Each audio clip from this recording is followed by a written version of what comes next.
الاهلي في طريقه بقى لمكانه الاصلي والمفضل في الدوري العام بعد فوزه على العنيد بجد الجونه بقياده علاء عبد العال بثلاث اهداف لمين بقى بالترتيب لامام عاشور ومحمود متولي اللي اخذ رجل المباراه وكمان كهربا.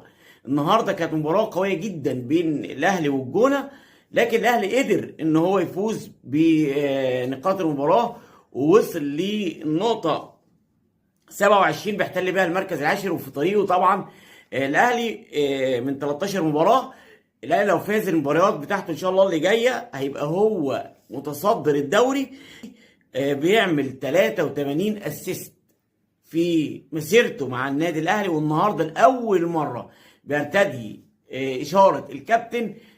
شفنا امبارح فوز الاقجع اللي هو طبعا رئيس الاتحاد المغربي